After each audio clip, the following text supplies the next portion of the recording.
Jadi di sini saya akan menjelaskan mengenai dua jenis fitoplankton dan dua jenis zooplankton. Pada jenis pertama fitoplankton saya mengambil Euglena. Klasifikasi Euglena. Euglena berasal dari kelas Euglonoidea yang merupakan genus dari Euglena. Euglena berhabitat di air tawar dan melimpah seperti di kolam peternakan atau parit saluran udara yang mengkonsumsi kotoran binatang. Euglena juga dapat hidup secara autotrof dan heterotrof. Euglena adalah genus dari organisme bersel tunggal pada ordo Protozoa. Euglena memiliki karakteristik seperti hewan dan tumbuhan serta masuk ke dalam divisi dari ganggang Euglonopita. Jenis kedua yang saya ambil dari fitoplankton adalah Plantae. Klasifikasi Plantae dibedakan menjadi dua tumbuhan, yaitu tumbuhan tidak berpenghulu atau Atracheophyta yang merupakan kelompok lumut atau Bryophyta, dan tumbuhan berpembulu atau Tracheophyta yang merupakan kelompok tumbuhan paku atau tanaman paku, yaitu Pteridiophyta. Habitat Plantae mencakup jenis tumbuhan yang eukariotik, multiseluler, dan fotosintetik yang ditemukan di biosfer. Sebagian besar organisme dari kingdom Plantae adalah autotrof, yang artinya mereka dapat mensintesis makannya sendiri dengan bantuan energi matahari. Kemudian pada jenis zooplankton, jenis pertama yang saya ambil adalah Calanus. Klasifikasi Calanus berasal dari kelas Maxillopoda yang merupakan genus dari Calanus itu sendiri, yang merupakan ordo dari Calanoida. Habitat Calanus itu berada di Laut Utara dan Laut Norwegia, dan juga ditemukan di seluruh perairan dingin, terutama di lepas pantai Kanada dan di Teluk Maine. Dalam hal kedalaman, Calanus dapat ditemukan di mana saja dari permukaan laut turun sekitar 4.000 meter atau sekitar 13.000 kaki yang mendalam. Siklus hidup Calanus dari telur hingga dewasa melewati 6 fase naupli dan 6 fase copepodid. Calanus pinmarchicus adalah salah satu spesies yang paling umum ditemukan dari zooplankton dari perairan subarktik, yaitu di Atlantik Utara. Kemudian jenis kedua yang saya ambil dari zooplankton adalah Pagurus. Pagurus adalah salah satu genus kelomang dari famili Paguridae. Pagurus berasal dari kelas Malacostraca dengan genus Pagurus dari famili Paguridae. Pagurus hidup di sepanjang pantai dari sebagian besar jenis dasar laut, termasuk dasar berbatu dan bercangkang, di padang lamun dan sedimen berpasir atau berlumpur, tetapi tidak masuk dalam berlumpur. Mungkin itu saja yang dapat saya sampaikan dari jenis fitoplankton dan zooplankton. Mohon maaf apabila ada kesalahan dalam pengucapan kata. Wabillahi taufiq wal hidayah. Wassalamualaikum warahmatullahi wabarakatuh.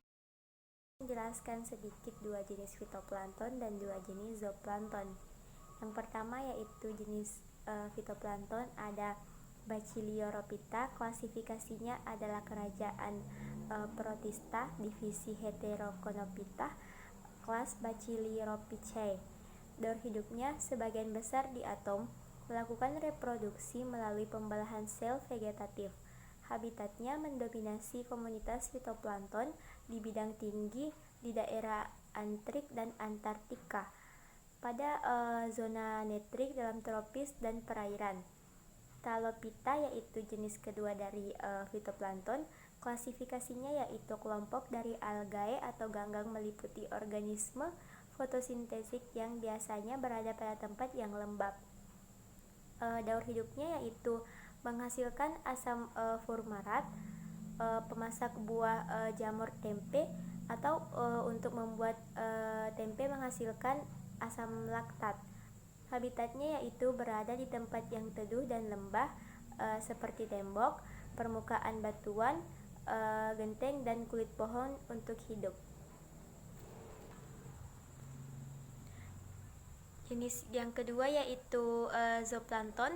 Yang pertama yaitu Daphania sp, klasifikasinya yaitu Phylum Arthropoda, kelas Cerastacea, divisi Oligobansipoda.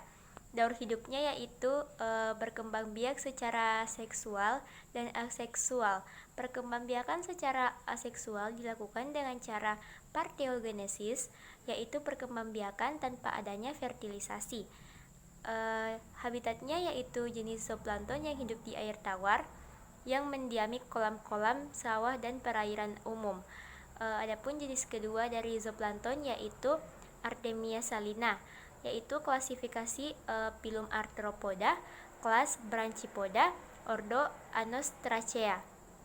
Daur hidupnya yaitu dikenal dua macam cara reproduksi, yaitu secara ovovivipar di mana telur yang telah dibuahi akan menetas.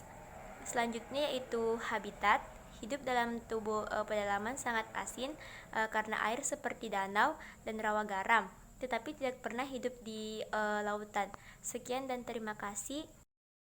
Di sini saya akan menjelaskan tentang dua jenis zooplankton dan dua jenis fitoplankton. Fitoplankton yang pertama yaitu Asterionella.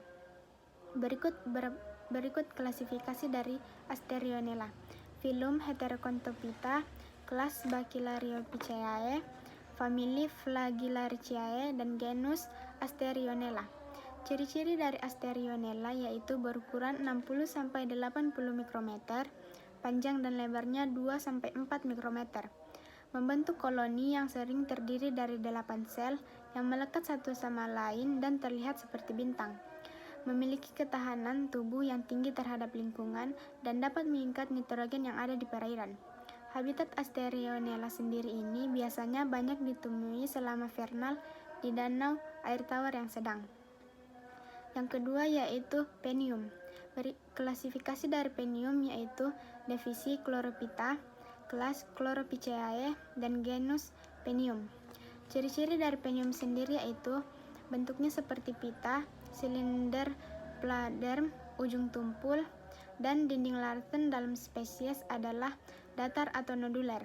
Habitat dari Phenium sendiri ini biasanya hidup di air tawar di perairan yang tergenang. Selanjutnya adalah zooplankton. Jenis zooplankton yang pertama yaitu Balanus. Balanus merupakan spesies tertib dalam famili Balanidae, termasuk ke dalam phylum Arthropoda, dan termasuk ke dalam kelas Crustaceae.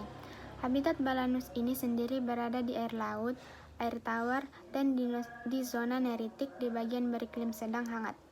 Tubuh Crustaceae tersusun dari banyak segmen dan pada setiap segmen terdapat sepasang tangkai atau anggota phylum Arthropoda. Golongan ini bersifat diesis dan pembelahan berlangsung di dalam tubuh betina atau fertilisasi internal. Selanjutnya yaitu Bosmina. Karakteristik Bosmina yaitu phylum Arthropoda, kelas Branchiopoda, order Diplostraca, famili Bosminidae, genus Bosmina, dan spesies Bosmina sp. Ciri-ciri dari Bosmina yaitu dikelilingi oleh baju besi atau sel yang digunakan untuk perlindungan dari predator. Fitur lainnya yang membantu dalam perlindungan yang merupakan bentuk Bosmina. Bosmina yang lateral dikompresi dengan bentuk tubuh bulat, pepat hampir bulat. Habitat dari Bosmina yaitu dapat ditemukan di pedalaman danau yang bervariasi dalam karakteristik fenotipik. Danau pedalaman akan memiliki nomor yang berbeda tergantung pada predasi dan morfometri danau.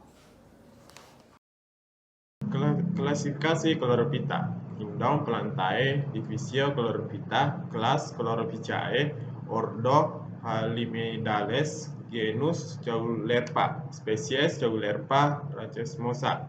Chlorophyta berwarna hijau terang, memiliki banyak anggota euteroid, ada yang koloni, unisel, dan filamen. Habitat Chlorophyta biasanya di air tawar, air laut, air payu tanah yang basah, ada pula yang hidup di tempat yang kering. Chlorophyta berkembang biak secara vegetatif dan seksual. Porosita adalah kingdom yang terdiri dari satu sel atau banyak sel dan memiliki membran inti serta bersel tunggal. Porosita dapat dikelompokkan menjadi 3 bagian, yaitu menyerupai hewan, menyerupai tumbuhan, dan menyerupai jamur. Sebagian besar Prosita hidup di air karena tidak memiliki perlindungan untuk menjaga tubuhnya dari hawa kering. Kingdom Prosita adalah kingdom yang sederhana karena hanya tersusun dari atas satu sel sehingga dapat dikelompokkan dalam kingdom sendiri. Oitona adalah genus Crustacea plantonik yang ditemukan di lingkungan laut, payau, air tawar. Oitona telah digambarkan sebagai Chapopeda yang paling banyak ditemukan dan melimpah di lautan dunia. Klasifikasi Oitona: Phylum Arthropoda, kelas Crustacea, subkelas Chapopeda, ordo Eucopopeda, subordo Cyclopoida, famili Cyclopoidae, genus Oitona sp. Tubuh Oitona tersusun atas dua bagian besar, yaitu mastosoma dan urosoma. Oitona sp berkembang biak secara seksual. Spidonia nuclecta adalah spesies kumbang tanduk panjang yang berasal dari famili Cerambisidae. Spesies ini juga merupakan bagian dari genus Spidonia, ordo Coeloptera, kelas Insecta, filum Arthropoda, dan kingdom Animalia, dan spesies Spidonia nuclecta.